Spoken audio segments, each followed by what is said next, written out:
Welcome to Business Review, a daily program that delves into the latest and most significant economic stories.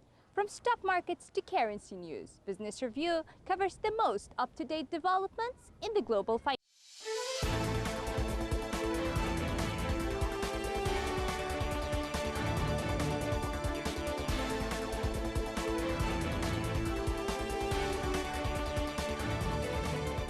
Tokyo 2020 Organizing Committee said on Friday, December the 4th, that the postponement of the Games until next year because of the pandemic will cost Japanese organizers an additional 294 billion yen.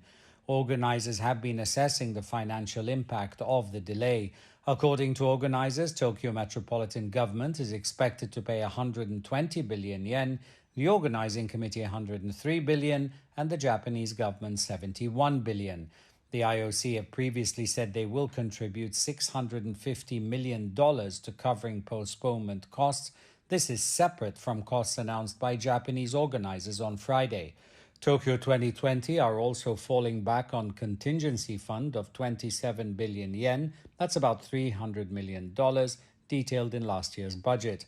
The last official budget given by the organizing committee was in December 2019, months before the Games were postponed, and that was $12.6 billion. Tokyo 2020 President Yoshihiro Mori added that the IOC had agreed to waive any additional royalties accrued by the new sponsorship deal secured by the organizing committee.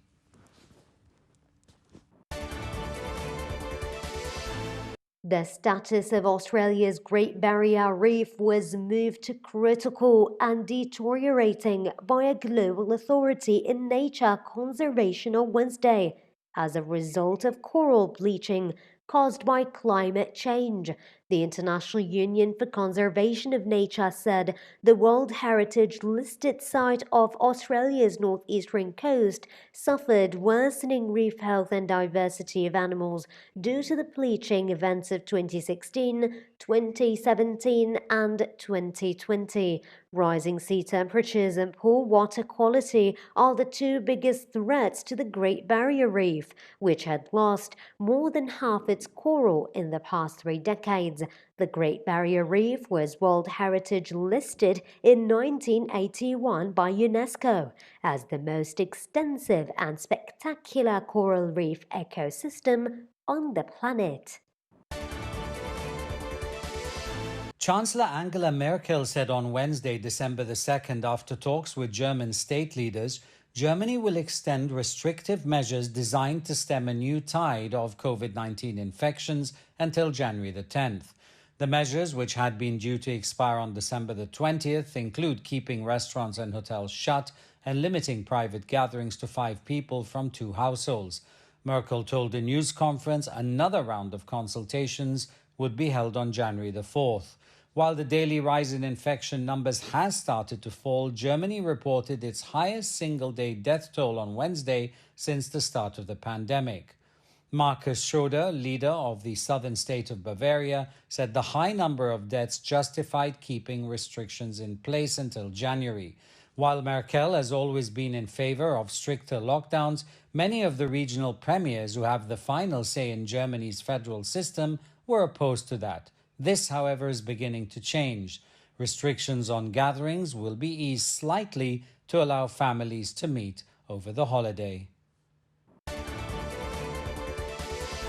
Spanish Health Minister Salvador Illa said that the Spanish government agreed with regional authorities on December 2nd that a maximum of 10 people per household will be allowed to gather for the holidays to avoid spreading the coronavirus, and that travel between regions will be limited. The agreement means a slight relaxation of the current general rule that allows gatherings of up to 6 people, except in some regions that have defined their own limits. The start of the nighttime curfews in force in most Spanish regions would be moved to 1:30 a.m. from 11 p.m. on December 24th through 31st. The health minister noted the movement of people between regions will be banned, with some exceptions, between December 23rd and January 6th, adding that although the latest infection data inspired some optimism, prudence was paramount. The 10-person limit includes children, and the official recommendation is for people from the same household to celebrate together without outside guests. Spain imposed a 6-month state of emergency in October, giving regions legal backing to impose curfews and other restrictions. Boeing 737 MAX took off on Wednesday, December the 2nd, on its first public appearance with media on board since being grounded over crashes. Wednesday's flight from Dallas, Texas to Tulsa, Oklahoma comes weeks before the first commercial passenger flight on December the 29th and is part of a concerted PR effort to restore the jet's image following a 20-month ban. Wednesday's flight marks the first time anyone, besides regulators and industry personnel, have flown on the MAX since its grounding.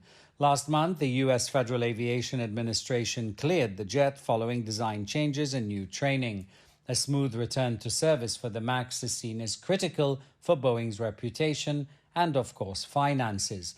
Boeing has said the airlines will take a direct role in demonstrating to passengers that the 737 MAX is safe.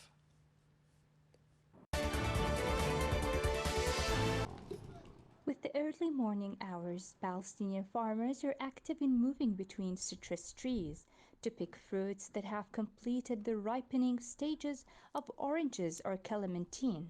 Thousands of acres were planted with various citrus fruits to meet the needs of the Gaza residents. الموجود في المحررة هذه تقريبا 1400 دلم بس المحررة هذه. We have in this land about 1,400 acres of citrus, and in the other lands there are 350 acres of cultivated clementines, which produce 250 tons of clementines, equivalent to about 800 tons of citrus only in these lands, and it may increase. But unfortunately, we do not have an export for these quantities, and the markets in the strip are saturated at very reasonable prices for the citizens, and this is a significant increase in the production. The Ministry of Agriculture in Gaza said that the total of what was cultivated this season is 20,000 acres of citrus fruits of all kinds, which produced about 37,000 tons. It explained that 80% of the strip's citrus needs became available locally, noting that production fluctuates from year to year due to high and low temperatures, scarcity of water, and its salinity. الحمضيات والتكاثر الامتداد في التكاثر منها هذا يعتمد على نسبة حلاوة المياه. The production of citrus fruits depends on the sweetness of the water. The more sweet the water is, the more we have production. However, we have huge quantities of citrus fruits that are sufficient for the entire Gaza Strip, and we wish that we'd be able to export the extra production. Meanwhile, Gaza is expected to reach self-sufficiency in citrus fruits within a few years, as the product is available in the market now at very reasonable prices for the farmer and the consumer. And there are many varieties available now. The most important of them are different kinds of oranges, clementina, grapefruit, lemon, and other varieties. قطاع غزة يذخر بإنتاج الحمضيات وإنتاج وفير من. The Gaza Strip has an abundance of citrus fruits of various kinds, such as oranges, lemons, grapefruits, clementines, and the targeted items from merchants and citizens. Usually, citrus fruits bring a lot of good and profit to the merchants and citizens, and the soil of the Gaza Strip is good for this farming. Moreover, the Ministry of Agriculture in Gaza seeks to support the local product and protect the farms in terms of enhancing laws in order to protect the local product and support the Palestinian farmer within the policy of substituting imports for exports and adopting the policy of the resistant agriculture economy, as well as working according to plans prepared by a number of stakeholders in order to reach the stage of self-sufficiency. For the citrus tree is and has always been the backbone of the Palestinian economy in the Gaza Strip. For KTV2, this is Business Review Program, Yumna Sayed, Gaza, Palestine.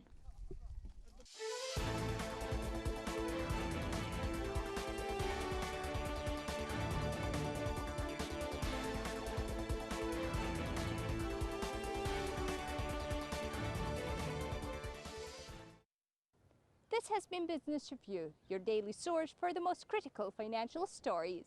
Tune in next time for the latest financial news impacting the world economy.